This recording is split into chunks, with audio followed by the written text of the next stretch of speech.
नमस्कार, the daily show में आपका स्वागत है। मैं हूं आपका मित्र साथी हमदर्द मुकेश कुमार। दोस्तों, अहमदाबाद स्थित मोटेरा स्टेडियम का नाम सरकार ने बदल दिया है। पहले उसका नाम था सरदार वल्लभ भाई पटेल एनक्लेव और अब उसका नाम कर दिया गया है नरेंद्र मोदी स्टेडियम। अब सवाल इससे बहुत सारे उठ रहे हैं कि आखिरकार इस स्टेडियम का नाम क्यों बदला गया, इसके पीछे क्या उद्देश्य हैं। क्या ये प्रधानमंत्री के जो आत्ममुग्धता के शिकार माने जाते हैं उसकी वजह से है, या उनके चापलूसी करने वालों ने ये आइडिया निकाला है कि चूंकि हिंदुस्तान का बल्कि दुनिया का सबसे बड़े स्टूडियो में से एक है, इसलिए इस पर प्रधानमंत्री नरेंद्र मोदी का ठप्पा लगना चाहिए, या फिर कोई और वजह है। और ये जो नाम बदलने की राजनीति है वो क्या है। हम सब जानते हैं कि बहुत सारे शहरों के नाम, बहुत सारी जगहों के नाम बदले जाते रहे हैं और उसमें अलग तरह की राजनीति रहती आई है। लेकिन एक स्टेडियम का नाम एक प्रधानमंत्री, वर्तमान प्रधानमंत्री के नाम पर रखा जाए, ये अपने आप में थोड़ा हैरत में डालने वाला है, क्योंकि ऐसे बहुत इक्का दुक्का उदाहरण ही इतिहास में आपको मिल पाएंगे। मेरे याददाश्त में तो ऐसा कोई भी उदाहरण नहीं है, सिवाय हाल में जब उत्तर प्रदेश की पूर्व मुख्यमंत्री मायावती ने अपनी ही मूर्ति लगवा दी थी लखनऊ में। तब उस पर यह हंगामा उठा था कि कोई व्यक्ति जब खुद मुख्यमंत्री है, किसी पद पर आसीन है और जिंदा है, तब वो कैसे ये काम कर सकता है। तो यहाँ भी तकरीबन वैसा ही मसला है। मूर्ति नहीं लगाई गई है, लेकिन इस एक स्टेडियम का नाम बदल दिया गया है। और जो स्टेडियम का नाम बदला गया है वो भी अपने आप में विवादास्पद है, क्योंकि प्रधानमंत्री, भारतीय जनता पार्टी, संघ परिवार सरदार पटेल को अपनाने की बड़ी कोशिश कर रहे हैं, उस पर कब्जा करने की कोशिश करते हैं, कि ये दिखाने की कोशिश करते हैं कि वो कांग्रेस के नेता नहीं बल्कि हमारे नेता थे। और आप जानते ही हैं कि उन्होंने सरदार पटेल की सबसे बड़ी मूर्ति भी गुजरात में लगवाई है। तो आखिरकार उनके नाम को हटाकर नरेंद्र मोदी का नाम लगाने की क्या जरूरत थी, क्या मकसद था। ये कुछ विवादास्पद सवाल हैं जिन पर आज हम बात करेंगे।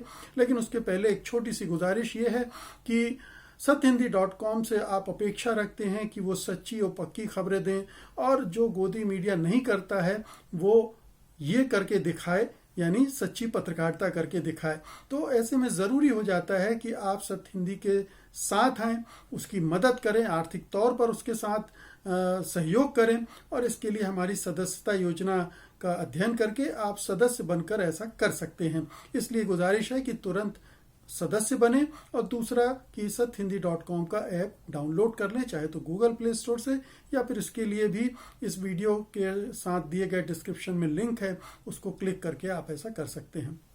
वापस लौटते हैं कि आखिरकार गुजरात में अहमदाबाद में मोटेरा स्टेडियम का नाम क्यों बदला गया। अब देखिए, जो भी जिनमें बड़प्पन होता है, जो राजनीति को, इतिहास को और पूरी मानवता को समझते हैं, वो इतना बड़प्पन दिखाते हैं कि अपने पद पर रहते हुए, अपने जिंदा रहते हुए इस तरह की हरकतों से बचते हैं जिससे उन पर यह आरोप लगे कि वो अपना प्रोपेगेंडा कर रहे हैं, अपना प्रचार, और उसमें आत्ममुग्धता की झलक अगर मिलती है तो इसे अच्छा नहीं माना जाता है। बड़प्पन इसी में माना जाता है कि वो अपने कार्यों का आकलन इतिहास पर छोड़ दें, भावी पीढ़ियों पर छोड़ दें, भविष्य पर छोड़ दें कि फलाने प्रधानमंत्री ने अच्छा या बुरा काम किया है, या उनके नाम पर कहीं मूर्ति लगनी है, या उनके नाम पर कोई स्थान का नामकरण होना है, या उनके नाम पर शहर बसाना है। अगर ये सब करना है तो भविष्य के लोग, भविष्य की राजनीति के हवाले कर दिया जाए और वो उसमें इस तरह से दखल न दें। आप देख लीजिए, मनमोहन सिंह भी 10 साल प्रधानमंत्री रहे, लेकिन कोई भी आपको स्टेडियम या इस तरह की कोई जगह नहीं मिलेगी जो उनके नाम पर रखा गया हो। या सोनिया गांधी भी सत्ता पर नियंत्रण रखती थी, पूरी तरह से चाहती तो वो भी अपने नाम पर कुछ कुछ करवा सकती थी, लेकिन आपको ऐसा कुछ भी नहीं मिलेगा। इसके पहले भी प्रधानमंत्रियों ने ऐसा करने की कोई कोशिश नहीं की है।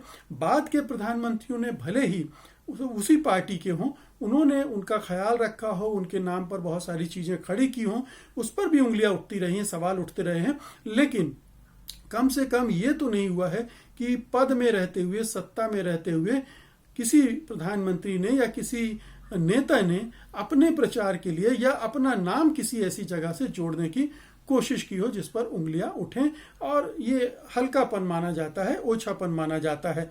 तो अपना मूल्यांकन भविष्य के प्रति के हवाले न करके खुद करना और खुद को इस तरह से प्रस्तुत करना जगहों के नाम के साथ जोड़कर, ये एक अच्छी चीज नहीं है। शायद प्रधानमंत्री नरेंद्र मोदी को भविष्य पर भरोसा नहीं होगा। उन्हें लगता होगा कि क्या पता भावी पीढ़ियां उनकी प्रतिभा और उनके योगदान का सही ढंग से आकलन कर ना पाएं और उनको वो जगह न दें जो जिसके वो हकदार हैं। इसलिए अभी से वो ये सारा इंतजाम कर रहे हैं, जैसा कि बहन मायावती ने भी किया था कि भविष्य में उनकी कोई मूर्ति लगाए न लगाए, कम से कम मैं तो लगा लूं अपनी मूर्ति। अब ये थोड़ा फर्क समझना चाहिए कि बहन मायावती का अगर ये ख्याल था तो फिर भी समझना चाहिए, क्योंकि वो दलित नेता थीं और आम तौर पर हमारे समाज में दलित नेताओं की, दलित शख्सियतों की को वो जगह नहीं मिलती है, ना इतिहास में, ना वर्तमान में और ना भविष्य में। इसलिए अगर किसी के मन में ये भावना आ गई बहन मायावती के, तो कोई हैरत लायक बात नहीं है। लेकिन नरेंद्र मोदी के मन में ये बात आई है, ये हैरतनाक है, क्योंकि उनके पास एक विशाल पार्टी है, राष्ट्रीय स्तर की पार्टी है, एक विशाल संगठन है, राष्ट्रीय स्वयंसेवक संगठन है। और ऐसा नहीं है कि कल को ये पार्टी खत्म होने वाली है या कल को उनके योगदान को नकार दिया जाएगा। तो उन्हें इतना धैर्य तो दिखाना ही चाहिए था, इतना धैर्यवान तो होना ही चाहिए था, लेकिन शायद ये ऐसा नहीं था।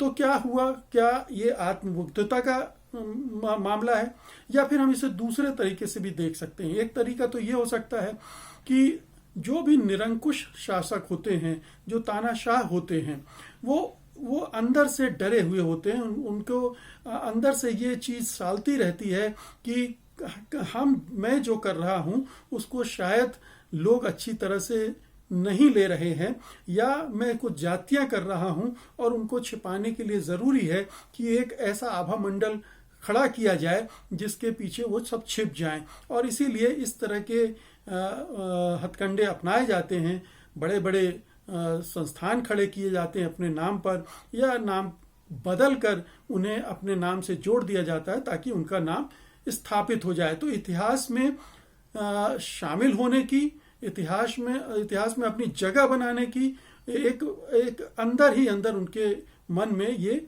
चीज होती है। और जब ये किसी शासक में होती है तो उनके आसपास चापलूसों का एक घेरा भी बन जाता है।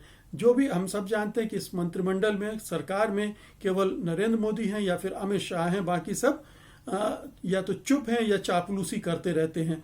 तो हो सकता है बहुत सारे लोगों ने या कुछ लोगों ने, या हो सकता है कि अमित शाह ने ही कहा हो कि गुजरात में तो यह होना ही चाहिए, सबसे बड़ी चीज बन रही है और आपका सपना भी था, तो आपके नाम से ही जोड़ के, तो ये उन्होंने सजेस्ट किया होगा। लेकिन अगर प्रधानमंत्री के मन में भी ये बात रही होगी आत्ममुग्धता की वजह से, तो उन्होंने इसको स्वीकार कर लिया, नहीं तो इसको वो खारिज भी कर सकते थे। बड़प्पन तो इसी में होता कि उसको खारिज कर देते, लेकिन उन्होंने ऐसा नहीं किया। और अब ये हम सब देख रहे हैं कि क्या हो रहा है। हम ये भी जानते हैं कि बहुत सारे फिल्म स्टार, खिलाड़ी वगैरह के मंदिर बनाते हैं लोग, उनके जो प्रेमी होते हैं, जो उनके चाहने वाले होते हैं, प्रशंसक होते हैं, मंदिर बनाते हैं और तमाम तरह से उनके लिए कोशिश करते हैं। तो लेकिन वो खुद नहीं करते हैं, और ये खुद प्रधानमंत्री कर रहे हैं। प्रधानमंत्री मतलब उनकी सरकार कर रही है, उनके मंत्रीगण कर रहे हैं, तो माना जाएगा कि प्रधानमंत्री भी इसमें शामिल हैं। तो एक तो इस एस्पेक्ट से भी इसको देखना चाहिए। तीसरी बात एक और उठ रही है कि जिन सरदार वल्लभ भाई पटेल को लेकर पिछले कुछ सालों में खास तौर पर बीजेपी और संघ परिवार बहुत आक्रामक रहा है और उनको हर जगह प्रतिष्ठित करने की कोशिश करता रहा है और उससे जोड़कर अपनी राजनीति को आगे बढ़ाने की कोशिश करता रहा है।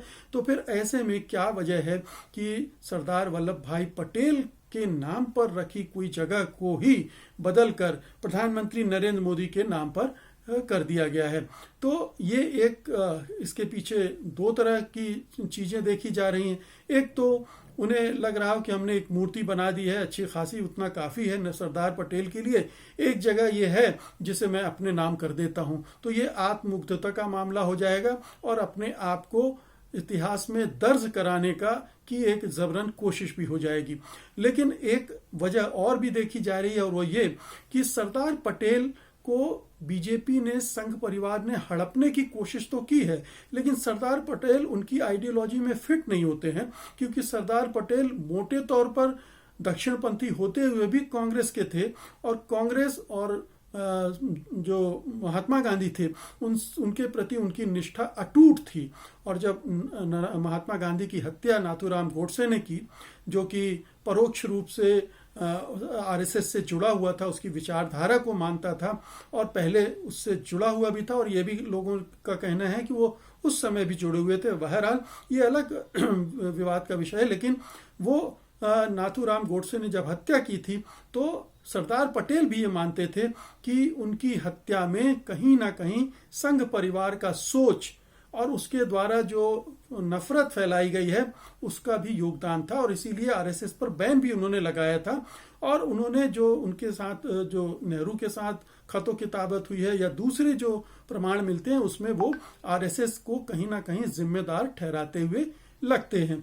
तो कहीं ऐसा तो नहीं है कि सरदार पटेल का इतना इस्तेमाल करने के बाद अब सरदार पटेल को डंप करने की एक प्रक्रिया संघ परिवार शुरू कर रहा है, क्योंकि अब उसे लग रहा है कि अब वो एक ऐसे मुकाम पर पहुंच गया है जहां उसे सरदार पटेल की जरूरत नहीं है, क्योंकि बार बार सरदार पटेल का नाम लेने से इस तरह की जो धर्म संकट है वो भी खड़े होने लगते हैं। तो सरदार पटेल को दरकिनार कर दिया जाए।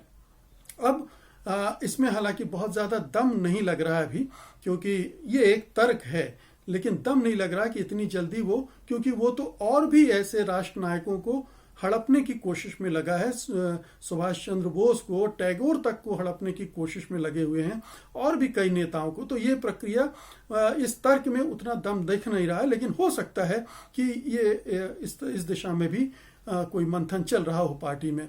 अब अगर ये आत्ममुग्धता का मामला है, इतिहास में दर्ज करने का, अपना नाम का मामला है, अमरत्व की चाह है कि मुझे भविष्य की पीढ़ियां जाने, मुझे हिंदू हृदय सम्राट के रूप में जाना जाए, मुझे हिंदू राज कायम करने के लिए जाना जाए, हिंदू राष्ट्र बनाने के लिए जाना जाए, तो और भी आने वाले समय में आपको ऐसी चीजें मिल सकती हैं।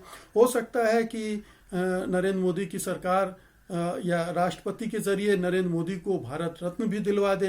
हो सकता है कि उनको दादा साहब फाल्के पुरस्कार भी मिल जाए, परमवीर चक्र भी मिल जाए, द्रोणाचार्य अवार्ड भी मिल जाए, और जो भी बड़े अवार्ड हैं उनको दे दिए जाएं, ताकि वो हर जगह दिखें, हर जगह उनकी जो प्रतिभा या योग्यता जो उनके हिसाब से हो सकती है वो उसकी छाप नजर आए। तो ये एक कोशिश अभी ये खत्म नहीं होगी, इस मोटेरा स्टेडियम से जगह जगह होगी। और हम ये भी जानते हैं कि मोटेरा स्टेडियम का इस्तेमाल प्रधानमंत्री नरेंद्र मोदी ने किस लिए किया था। उन्होंने अमेरिका के तत्कालीन राष्ट्रपति डोनाल्ड ट्रंप के चुनाव प्रचार के लिए किया था, क्योंकि वो जब अमेरिका गए थे तो उनके चुनाव प्रचार में ट्रंप भी शामिल हुए थे, और तभी उन्होंने नारा भी दिया था, अब की बार ट्रंप सरकार। तो ये एक इस जगह को इस ढंग से भी विकसित करने का होगा कि भविष्य में उसका राजनीतिक इस्तेमाल भी इस तरह से किया जाए, जो भी है। लेकिन ये बहुत खटकने वाली बात है, आपत्तिजनक बात है कि पद में बैठा व्यक्ति कोई इस तरह से व्यवहार करे और इस तरह से चीजों को अपने नाम से जोड़ने की कोशिश करे। ये कोई बड़प्पन की बात नहीं है, ये हल्केपन की बात है, और इसमें कोई दूरगामी सोच नहीं, क्योंकि आने वाले जो सरकारें होंगी हो सकता है कि नाम फिर से बदल दें और वापस सरदार पटेल हो जाए। ऐसी बहुत सारी जगहों के साथ होता भी रहा है। तो दोस्तों, ये थी आज की मेरी रिपोर्ट। उम्मीद है कि आप इसे पसंद करेंगे और बड़े पैमाने पर लाइक और शेयर करेंगे। धन्यवाद आपका। नमस्कार। सत्य हिंदी का ऐप डाउनलोड करें गूगल प्ले स्टोर पर।